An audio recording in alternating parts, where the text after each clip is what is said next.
Hey Avorion fans, welcome back. This is Battlecrom.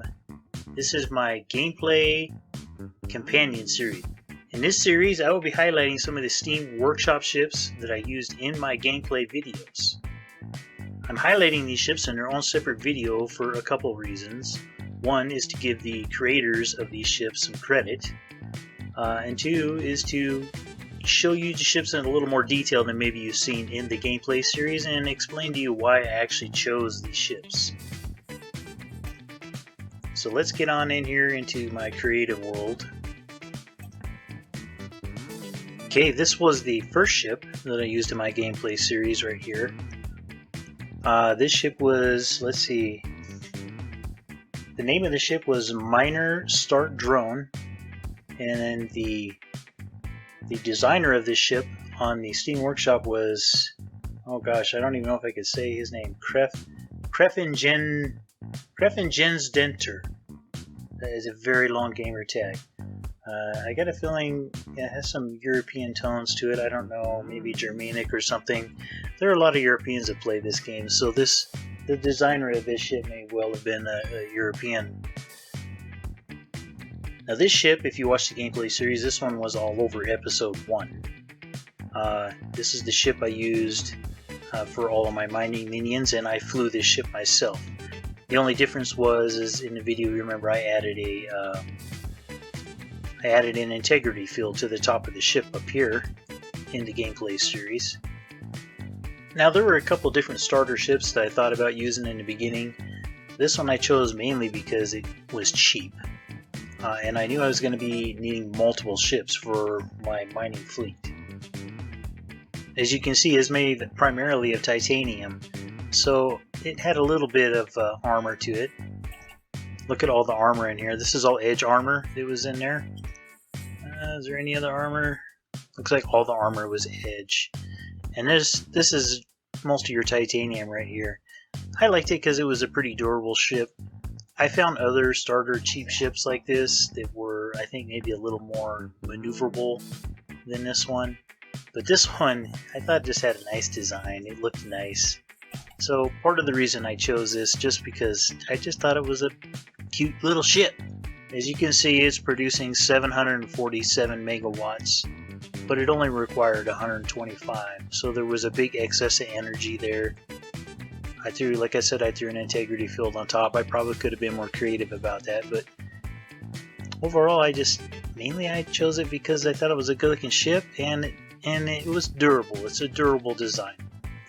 All right, well, let's do a flight test on the Miner Starter Drone, or Miner Start Drone. Looks like it gets up to about 190 ms. One thing I wasn't crazy about in this ship is it did seem a bit slow to me.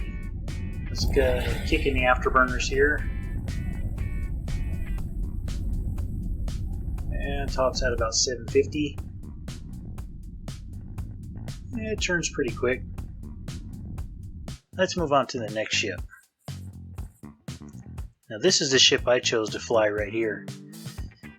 This ship is a bit more expensive, but by this time I had stockpiled up some titanium. This was 149,000 credits, once again made primarily of titanium. There is another version of this ship, which I thought about using. Where is it? It's this one right here, right?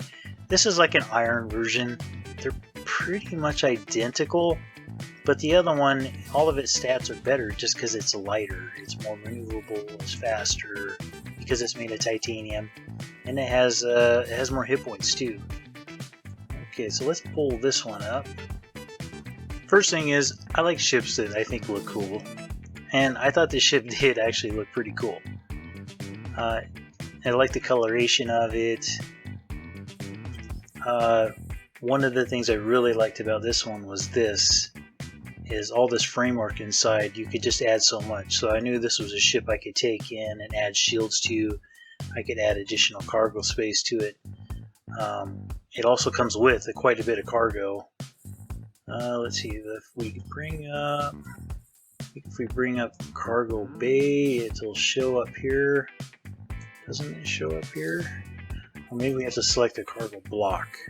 That's weird. You have to like select a cargo bay block there to bring the cargo up here. But so it's got 1,660 cargo space, which is a pretty decent amount.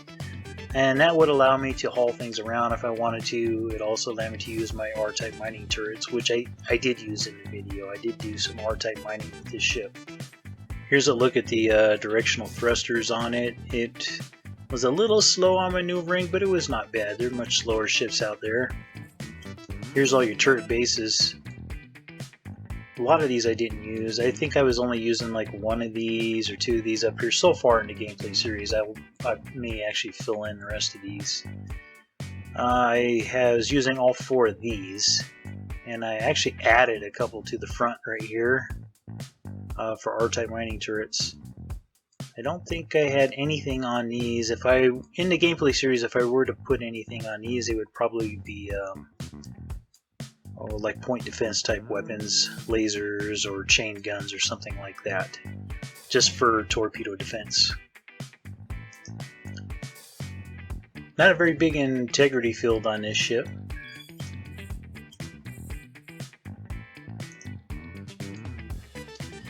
Produces a decent amount of energy. 11.91 gigawatts, only uses 4.22, and once again, I think I actually even added some energy to this one, which is perfectly possible to do with all this framework in here that the designer set. Alright, let's do a flight test on my main ship, the one that I'm flying around currently in the series as of episode 3. A little bit slow on maneuvering. I did notice that in my gameplay. Okay, tops out at 769. Let's kick in the afterburners. About 3,000. That's not bad. Okay, on the workshop, this ship is called the Bondus class. And this ship was created by, let's see if I get this name right, Blake L. Rons. Blake L. Rons is his Steam gamer tag there. That's the person who on the workshop created this ship. Okay, next up on the list is this guy right here. Now this ship I end up using for one of my drones, my R-type mining drone. I use this ship for because it has cargo space. The cost of this ship was $168,734. Once again, made primarily of titanium. The name of this ship is the Tuffley class freighter. The designer of this ship on the Steam workshop was Amaro Kai. One of the things I liked about it was it had a cargo hold on it. Not a very expensive ship.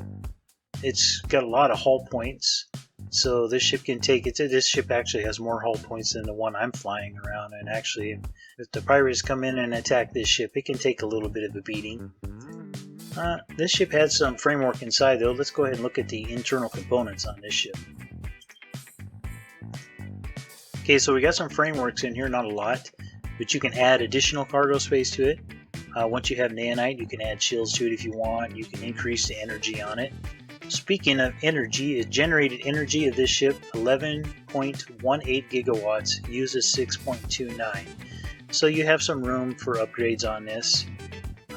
Seeing how this was an AI ship, I didn't expect to put too many upgrades on it other than maybe turret upgrades, so I can put additional mining turrets on it. The primary function of this ship was for R-type mining, which is what I was using it for. Let's look at the armor. Quite a bit of armor on this ship. Look at that.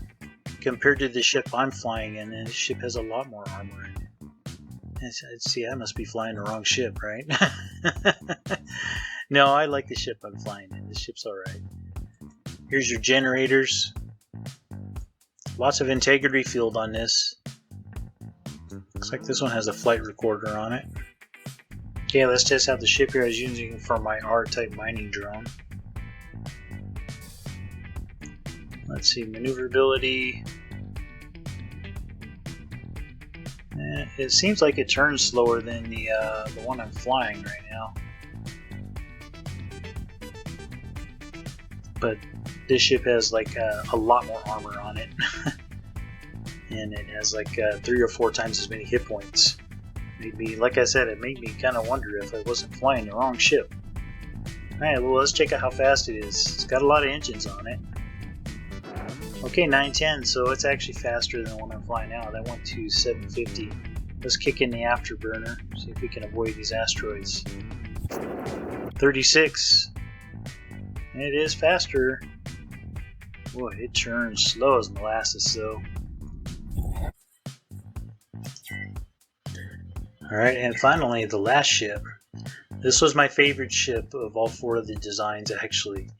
I just love the look of this ship. That's, okay, price on this one, 202,000 credits. About equal amounts of titanium and naonite in this ship. So I wasn't actually able to build this ship until I mined some naonite. Now, unlike the last 2 designs you saw, this one doesn't have any cargo hold on it. There's no cargo space on this one. So it wouldn't be good for R-type mining unless you added a cargo hold somewhere. And gosh, it's such a pretty ship. I don't know where you would put it where you wouldn't make it look funny. As it stands though, this ship has many redeeming qualities.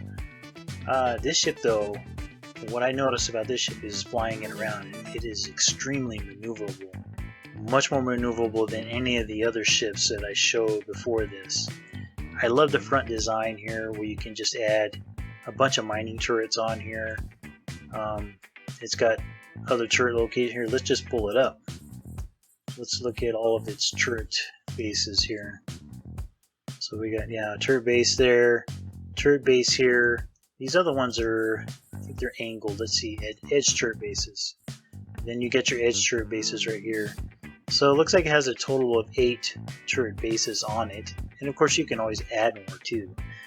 But for what I'm using this ship for, which is primarily mining, I mean, this is fine. I could put a bunch of mining turrets up front here. I also felt like this ship would do okay as a fighting ship as well. That was just my opinion. Because you can put all these forward-facing turrets on it up here. Just load up the front of this with chain guns or something, some other early type weapon. The ship's pretty quick. It's quick and maneuverable, so I think that would make it pretty good in a fight. And of course, it has shields. So let's look at the shield generator. Look at that. That's a pretty decent sized shield generator for the size of this ship. One of the things not crazy about in this is there's no framework to upgrade. Only framework that's on here is this framework on the outside of the ship, which really was done for aesthetic reasons, which once again I just think this ship looks beautiful. On the Steam Workshop, this ship is called Mining Frigate Hammer, and it says version 2, so there must be some other versions on the workshop somewhere that I didn't notice. Well, if I could read my own writing here, I think his handle is Mighty Brancor, his Steam gamer tag. So anyway, Mighty Brancor, I think you really did a fantastic job designing this ship. I mean, I think it's a joy to fly, and it's such a pretty ship. Let's take it out here to fly around. I don't know if I have enough crew on it to really, let's see, what does this say? Am I short? Your ship is overpopulated. Oh, okay, I'm not short on crew. Let's see. Oh yeah, we got plenty. Yeah, we are overpopulated. Look at how fast it turns. This ship, it is so maneuverable. This is one of the reasons I thought it would make a great miner ship, is that maneuverability.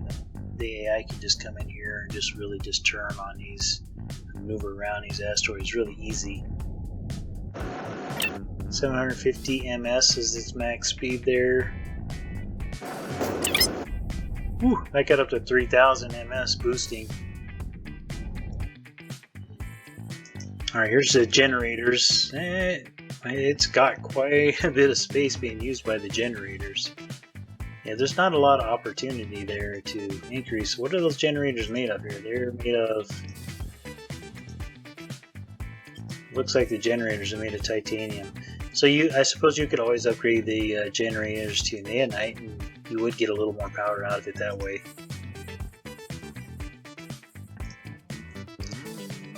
A lot of edge armor on here. Look at all that armor.